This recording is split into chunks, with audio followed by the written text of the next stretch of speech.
They just go for, let's say, a statement that is a matching statement, right? Maybe in the mode of word or maybe the theme base, but that statement is not the answer to the question that what has been asked from you.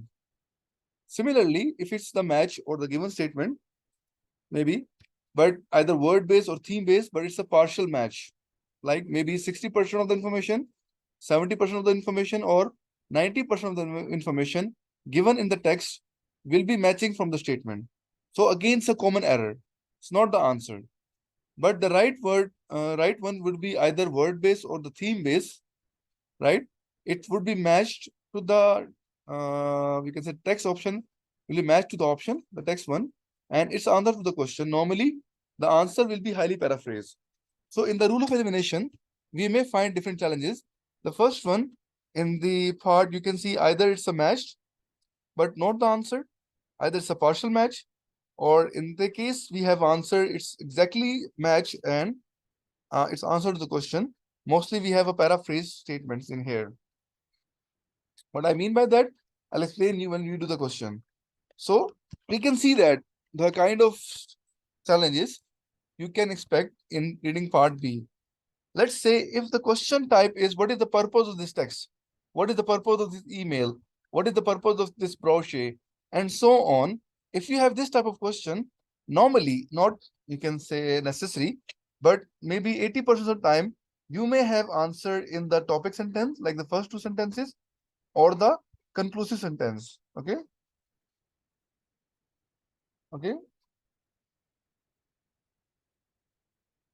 You may have the answer in the topic or the conclusive sentence, right? But there is a possibility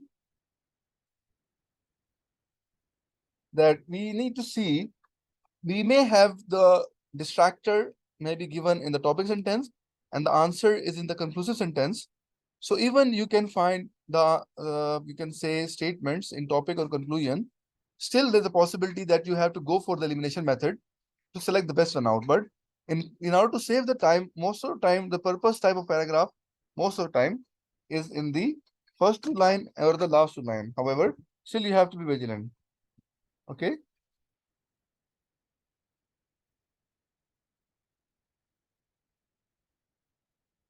Okay. Then we have the second criteria, like when we have this type of question, well, they will be asking you about the gist of the paragraph. What does this manual is about? What this para is about? Or what this memo is about? So we need to read the para in full. Take the central idea of the paragraph, because at this part, this type of question, you need to extract the gist of the paragraph, right? Then we have the sentence completion type of question. It's important for you in each type of paragraph, but specifically to the to this type of question, when we have sentence completion, understand the focus of the question. What is the focus? Let's say, what healthcare profession should do. This is the action. The guideline established that. Maybe this conclusion of those guideline, right? So you need to understand the question and need to complete the statement. What is the best matching option? And at time, we can see that we have all three options or maybe two options being given exactly, or maybe theme based, but it's a umbrella statement. Umbrella statement mean that we have all the option that is covering the rest of the option as well, right? This is the umbrella statement. So while practicing, I will show you this, such question, like in practice. Anyhow, let's say part B, we also have a challenge of minor and major linguistic. So let's say major linguistic we'll discuss now. Afterward. First, we'll discuss about the minor linguistic. Minor linguistic means the difference between the articles and la. It's also a difference that you can have in the reading. You need to be vigilant for that. The difference between can, may, might, should, etc. Then synonyms play, such as these two words that I've mentioned. Then in the major linguistic, they will paraphrase. At time, there is a low level of difficulty, like it's easy to understand what they're saying. At time, there is a high level of difficulty. Even the stem or the statement might not be matching from the text, but it's paraphrased in theme, like you can infer the meaning, you can extract the meaning. So now for the sake of example, now this is a question that is OET sample. We have the manual inform us about the blood pressure monitor. What this manual is telling you about the blood pressure monitor. So it's a kind of sentence completion, you have to complete the sentence, one of the type of question we discussed. So you can see that either we can read the text first, or maybe we can read the option first. But when we read the option, is likely to interfere with the operation of other medical equipment, may not work correctly in the close proximity to some other devices, and should be considered safe to use in all hospital environment. First of all, in term of final linguistic, is likely to or may not may is almost the same thing. However, should is different from is likely and from may. So we have to differentiate the option. Is likely to interfere is almost the same as may not work correctly, right? Is likely to interfere with the operation, may not to work correctly, and other medical equipment, and secondly is other devices. So you can see that these are difference, and close proximity has not been mentioned in these option of option number A, and should be considered safe is entirely different. When you read this option, you can see that like the thing that has been highlighted in the green color, this is the location of answer A. With increased use of portable electronic devices, medical equipment may be susceptible to electromagnetic interference. This may result in incorrect operation of the medical device and create a potential unsafe situation.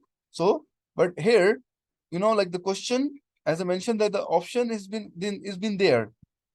This may result in incorrect operation of the medical device, is likely to interfere with the operation of medical equipment. This has been mentioned here, but this is not the answer to the question, because in the question, they're asking you about the blood pressure monitor. In here, they're discussing in general about the medical equipment. So that's why A is not the answer. When you go on and read, you can see that nevertheless care should be taken to avoid the use of monitor within 7 meter. So may not work correctly in close proximity like 7 meter. So you can see the statement in theme base is B, but you have to infer care should taken to avoid the use of monitor within 7 meter. So it should be inferred actually. It's not directly mentioned that may not work correctly, but it's inferred that you have to be careful. Do not use within 7 meter. In view of these statement, if you can make a flow, you have an idea that answer to this question is B. Similarly, when we go on and we can see, let's say the next question, what must all staff involved in transmission process do? So it's about the action. It's still kind of sentence completion. Check that existing training is still valid. Attend a course to learn about new procedure, or read a document that explains the change in policy. So we can see there, we need to go for the whole paragraph. When we read the whole paragraph, we came to know, okay, the main keywords is training still valid, new procedure, and change in policy. So here, they can see that whenever you see the same word, for example, attend is written over here, and attend is here. So first of all, make sure that either B is answer or not the answer. But when we read here, we would have an idea. They have not discussed anything about the new procedure. Although they have mentioned about the attend a course to learn about, but kind of new procedure has not been mentioned. Similarly, document thing was mentioned, something like that, but change in policy was not mentioned. And this line, the green, that is the location to the answer. Staff must ensure if they take part in the transmission process, their competency assessment is updated every 3 years, right? So you can see there, these are some of the like techniques for you. Now we can see that the answer to this question is which staff should perform NG2 placement, but we should go with the elimination method. That why not, let's say A is the answer. When you go on and read from the first line, they have mentioned about the placement, incorrect placement, they have mentioned. So that might be partially right statement as we discussed, one of the type of question, but they have not mentioned anything about the ways of checking. So we can eliminate this option. We can go on and read. So it's not mentioned anything how the use of NG tube is being authorized. And from this line, let's say NG tube therefore be carried out by a registered doctor or a nurse. So which staff should perform NG tube placement? So from this line, actually, you can have your answer, right? From this line, you can have your answer. I hope it's clear to all of you. Okay, now we discussed this question. Most of the candidates have selected the answer as B.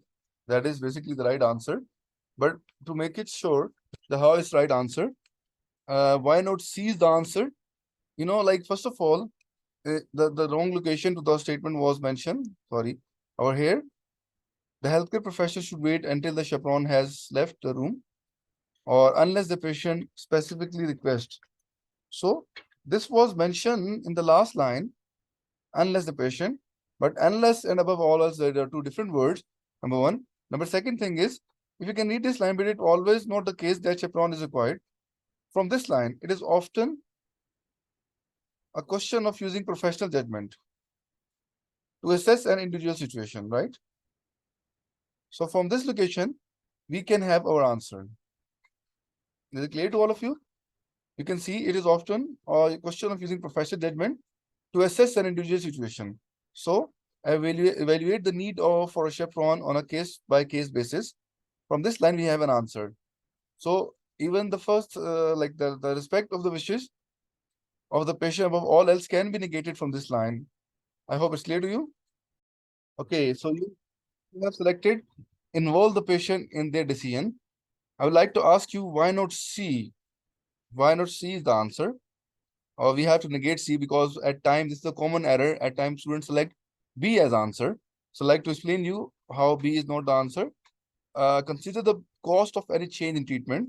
They have mentioned just avoid the need for costly treatment. So they have not mentioned the change in treatment. So just mention the avoid the need for costly treatment, right? And involve the patient in their decision. It's written in this line, however, this line, the guideline going to say all patients should have the chance to raise question and highlight problem about their medication from here, right? Yes, the basic, if you can see there, now this was a type of question when we have umbrella statement, though they have mentioned about the like post-surgical complication, but that was the background. So this word background covered this option A in full.